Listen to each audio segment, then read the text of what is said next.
from the top of Sacalobra in Mallorca. Welcome to the GCN Show.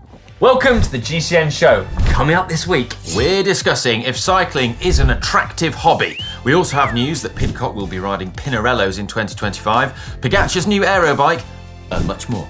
Si and Dan are away on a top secret mission in Spain, so you've got the pleasure of us. This could be a disaster. It's going to be great.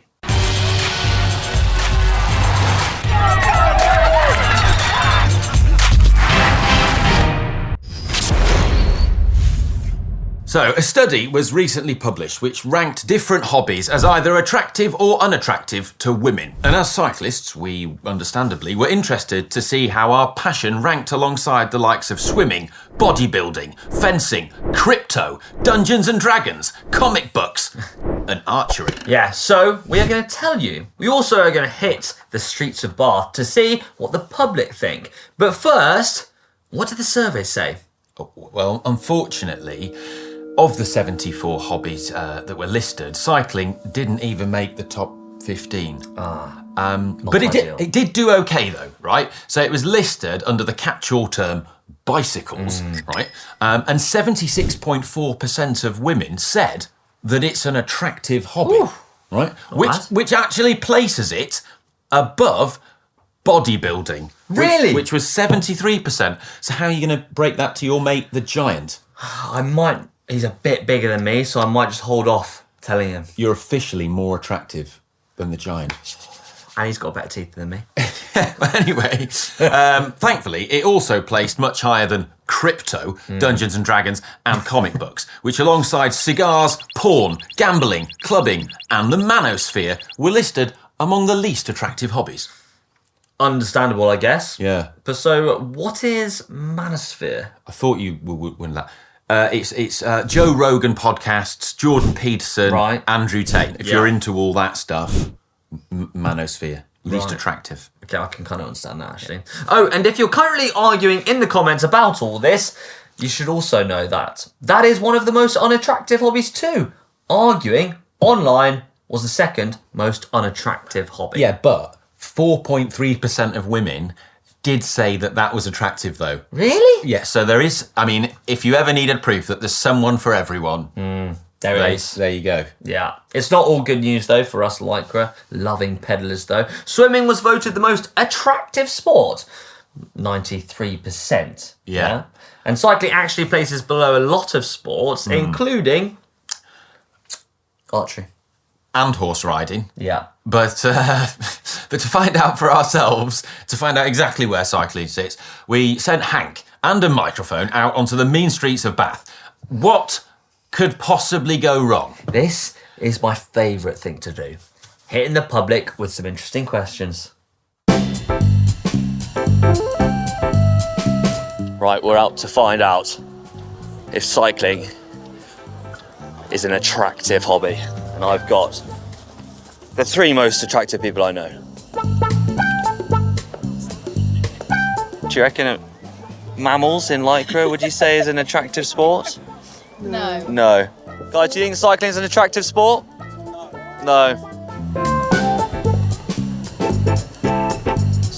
Excuse me, can I ask you a really quick question? Do you reckon cycling's an attractive sport? No. No. We're asking people if cycling is an attractive sport. No. No. What sport? Why not?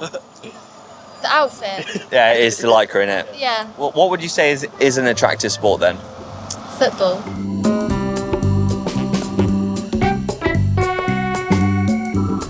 Three men in Lycra.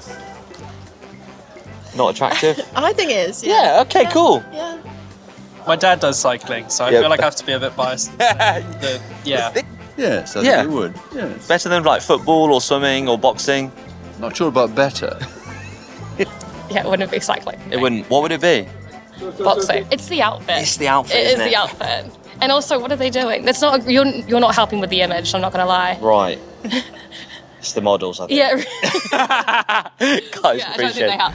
Do you know what? What? I'm not buying this, right? I think the thing is, I think this is rubbish because I think a lot of this is based around people's like imagination of, in their imagination, what they think a hobby looks like, Yeah. right? So cycling it's associated with middle-aged men in lycra, of which Mammals. technically we both are that. Correct. Right? Own it. But like for like archery, for example, people in their imagination, they're thinking like hot Robin Hood, when in reality, it's just nerds with one massive arm. And then, like horse riding, people are thinking, Steve McQueen and pole dart, you know about him. When in reality, it's not sexy men on horses, it's like 50 kilogram jockeys in silk who spend 90% of their time shoveling horse manure. Like, no. I do kind of get what you mean, but we want to know your thoughts. And we genuinely can't wait to hear them. Ultimately, I think any study like this is going to have limitations. And if you're passionate about something and it makes you happy and healthy, it's kind of attractive to me. Me too. I agree. I mean, having a passion is what it's great, isn't it? 100%. Whatever it is. But if you're wondering what the most attractive hobby, according to this survey, what's that? Well, it's not good use. What do you mean? For you, mate. Sorry. Really? It was reading. Reading. Yeah. And, if you want to be more attractive, well, we have some great books in the Shop.Global Cycling Network. Whether you want to learn about ultra-endurance rides or bike maintenance or nutrition, we've got you covered. And you get to support the channel at the same time. Perfect. Seamless. Thanks, mate. Yeah, I thought it was good. Yeah. And now it's time for cycling shorts. Cycling shorts now, and following on our look at whether cycling is attractive, we'll start with the BBC News. According to the BBC, being a successful male cyclist isn't that popular anymore in their annual Sports Personality of the Year contest, which in the past has seen likes like Geraint Thomas win, Bradley Wiggins, Chris Hoy. They have failed to mention, yes, our very own Mark Cavendish, despite him beating Eddie Merckx's stage win record. Yeah, which is a massive achievement. Massive. Do you know who was nominated, though? Go on. Luke Littler, the darts player, right? I mean, he is pretty good. Who didn't even win, though. He was second, right? First loser. And darts is not a sport. You absolutely cannot say that. Look, right, I've got a clear definition of what a sport is, right? Yeah. If you don't have to change your footwear, it's not a sport. I've never heard that before, but I may use it. It's true, though. Yeah. Well, to be fair, Cav did win it in 2011, which shows how long he was performing at the very, very top level. But to me, it was more shocking that Tadej Pogačar didn't even get nominated in the global award, despite having arguably the best year on a bike by any male cyclist ever. But however, Paralympian Sarah Story did make the UK shortlist after claiming her 30th Paralympic medal. Yeah, insane. She also has 39 cycling world titles. Something which he might even struggle to achieve. Talking of Tadej, have you seen the official shots of the new Colnago bike that he's been going to be riding this year? I had a feeling you were going to bring this up. Yeah? You don't like it, do you? No, I do. I think it looks great, yeah. I'm a traditionalist, mate. Really? I can see what they've done. They've taken up from the rear chainstay, followed that line. It's more aero. Well, I can see what they've done as well. I just look at it. Do you rate it? Well, I mean, we'll be having a close look at it in the tech show on Thursday. It's the new Y1RS.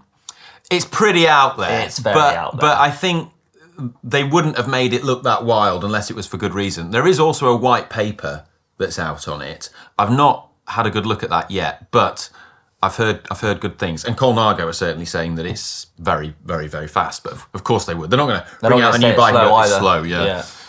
No, it is pretty wild, I have to say. I'm sure there's good reasons for the design choices they've made. 100%. Yeah, it's certainly a long way from the modern classic steel Novo bike Alex looked at a couple of weeks ago, isn't it? Yeah.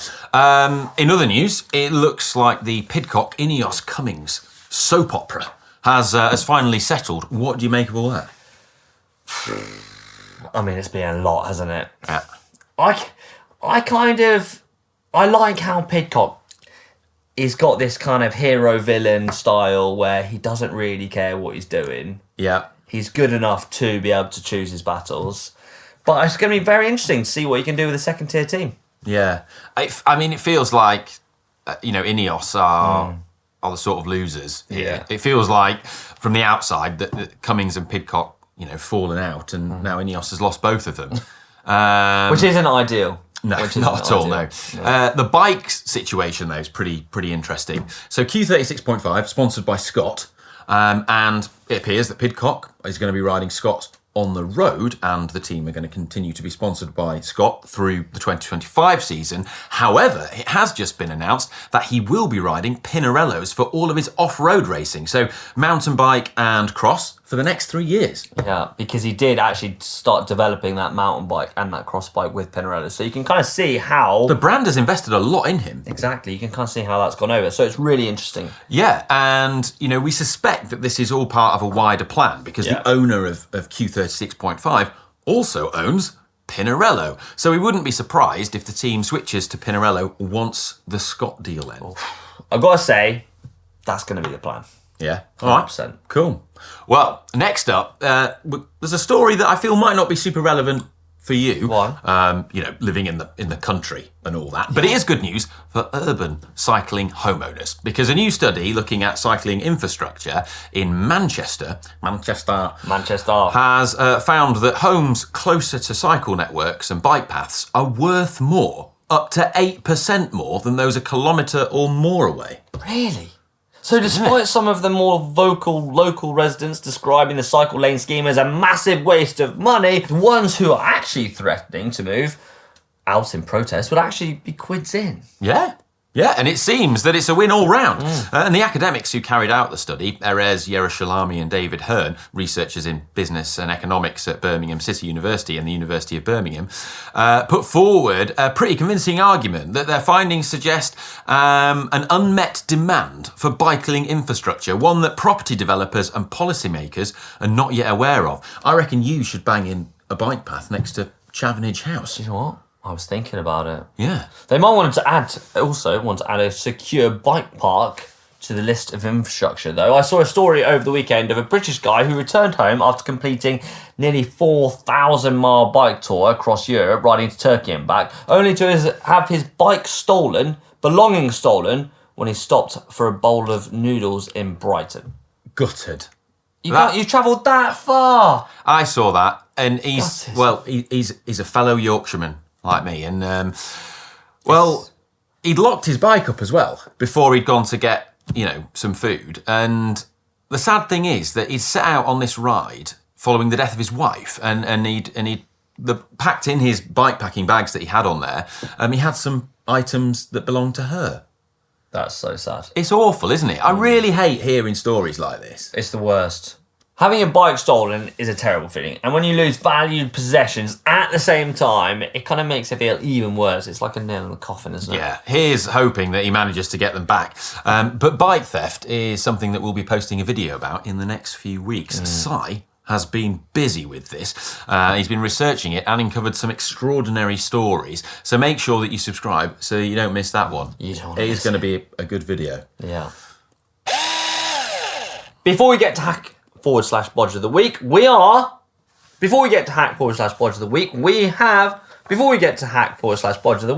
we've got a competition running. That's right, your chance to win a Wahoo Elemnt Ace head unit. This competition is running till the 13th of December, and if you'd like to be in with the chance of winning one, then simply click on the link in the description below. That'll take you to our giveaways page. It's completely free to enter, although terms and conditions do apply. Yes, God, you did that well. Thanks, man. Right, now time for hack/bodge of the week. Time to get my laptop.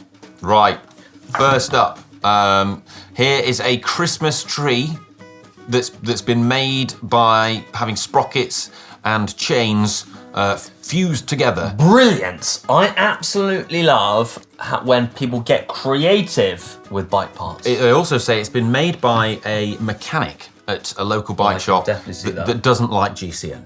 What? I know. Right. Yeah. Well, what are we thinking of this GCN disliking mechanic's Christmas tree? It was a hack, and now I'm afraid it's a bodge. I think it's cool. I think a Christmas tree made from old bike parts. It's very cool, isn't it? It's good. It's nothing says I'm a cyclist. I think that's a hack. I actually could see you with a tree like that. Yeah. What? In your bedroom. Cool. Thanks. And Ollie, I know Alex will come and wax it for you. Merry Christmas, everybody. Next, that was from Ali Hunt. Next, we've got Camille. Yeah. Who says, I needed a tray on my indoor trainer to hold my phone, earphones and treats while riding, so I bought a plastic tray from a local shop for 50p, that's about 60 cents, and used some Garmin adapters that I had lying around in a drawer. It worked out nicely and it was functional. What do you make of that? Oh, I'm allergic to you, Ollie. That is actually genius. I'm going to say hack, 100%. That is a hack, isn't it? Yeah. It's really neat. It looks really neat. No, I love that. Right, a little bit more kind of techie, this one, from Matt Hancock. Do you reckon it's the Matt Hancock? Probably not. Former Health Secretary Matt Hancock. Probably not. No. No. Disgraced. If it was Jeremy Vine, it might be, but probably not. Anyway, I broke a crank BB axle bolt on a 12-hour mountain bike ride down here in New Zealand. We fashioned this timber upgrade that lasted an impressive 20 kilometers. From then on, it was one pedaling, walking and scooting for 25k. To be fair, that's pretty blooming good. For like 20k? Yeah. That's pretty MacGyver, isn't it? That's 100%. Is that a bodge or a hack though? Because it didn't last. It's a bodge. It's a bodge because... It's a bodge, yeah. It's a bodge. I mean, it's a great But you were forced to bodge. Yeah. It was a good bodge. It's a great bodge. But it's a bodge. It's a bodge. Yeah. Yeah. I mean, if you did it with really hard wood, yes, it might have lasted a little bit longer. You suggested they used the wrong kind of wood. Why does it look like softwood? Yeah. It depends on what kind of forest they're in, I guess. Yeah, true. Pine wood. Next up we have Stephen Lappin, who says, I recently fitted a lovely set of Hunt carbon wheels to my Bianchi Sprint. But I soon encountered a problem when the threadless valve on my Pirelli TPU tubes was narrower than the valve hole in the rim. Thus, I encountered the torturous noise of valve rattle. Yeah, it's like that. One of the worst, right? And so, he had the ingenious idea to wrap a lightweight elastic band around the valve. A lightweight one. And adjacent spoke, hence securing it in place. Result. What do you make of that? Brilliant. No. It's a bodge, it's but a bodge. It's brilliant. No, because you know what he could have done? What? I mean, there's loads of things you can do. Just put a bit of tape on it. Bit of black electrical tape. And then that just stops it rattling. And it looks neater. That looks pants. Even though it is an alleged lightweight elastic band. It's pretty good, I think. It's a bodge. It's a bodge. It's a bodge. That is all we've got time for in hack/bodge of the week. Make sure you get your hacking bodges uploaded so you can be featured on next week's show. See you next time. Caption competition now. It's the time of the show where we pick a picture, you guys find a witty caption and put it in the comments, and then we get to pick it. This week, we gave you this photo. Now, this is of a cyclocross race, and it was won in Ireland of Senna Ramajan. Ramajan? That'll do, yeah. Senna Ramajan. In the under-23 race, who came off, unfortunately, but it did give us a great picture. You all got really excited in the comments section below. We loved it. And roughly correct, got this witty caption. Not a super nice. You're obviously gone to a lot of trouble, but you should have used a shadow stand. Yeah, should have done. And it is. Would have been slightly easier. I mean, it's Probably just the ultimate jaunty angle, that one, isn't it? Well, up this week, we've got this photo, which is from the Decathlon Agir Désert La Mondiale team presentation. And it's a picture of Antoine Lehaute and Benoit Cosnefroy. I've got one. I haven't. I've got one. Go you on. ready for this? Yeah. No, mate. Delete cycling. You want to put reading and swimming on your Tinder profile. Oh, I like that. Yes, I tied it into the... See what I did? It's funny, I've already done that. I tied it into the... Yeah, the talking point. I can see that. Mega. Yeah. Worth a like. Right, moving on. I hope you guys have got a better caption than that and get it in the comments so we can read out for next week's show. Moving on very swiftly, we have had a whole host of great content going over the last week, and we thought we'd show and share some of your comments. First up, what's it like to ride super wide road tyres? We had a load of comments on that one. 30, 32 are probably best best of both worlds, which is kind of true. Tom Hassan says, the excitement I get when GCN drop a new video about tyres is quite ridiculous. They are popular. People love seeing stuff about tyres. I actually brought out the first video. Do you remember? Yeah. Anyway, John Strack says, I remember testers running an 18mm telling me that 20mm would never catch on, and look at us now, we're riding 32s, 34s. 40s in Connor's vid. 40s. Nuts. We also had some comments under Connor's video from where he went bikepacking in Utah, which he said to me was the best place he's ever been bikepacking. I think it's really underrated. Also, I just take my hat off to Ian Boswell for going around, because you know what it's like. What, with Connor?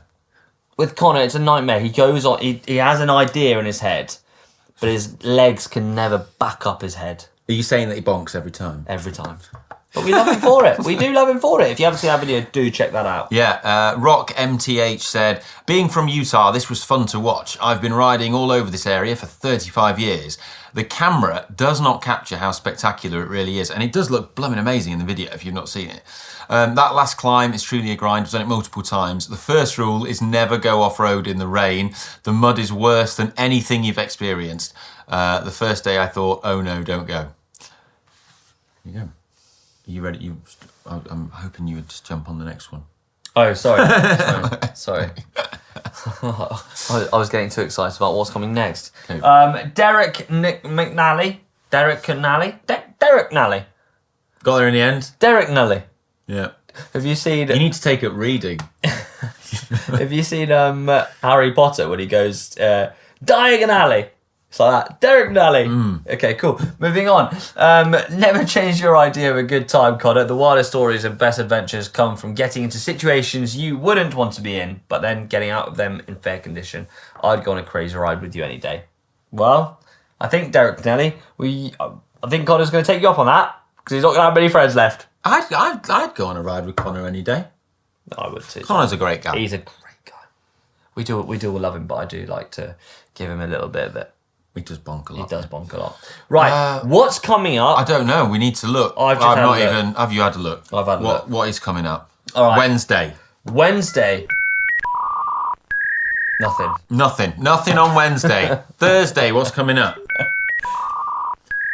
Training session with Little Trek. Training session with Little. What's coming up for Friday? Nothing Friday. Saturday. What's coming up? A very angry problem. Oh, that's good. That's a good one, actually. Is it? Yeah. It's Connor, right? And he's looking. He's not bonking. There's no bonking, though.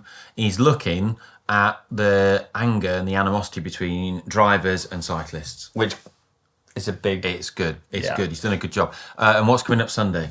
Who knows?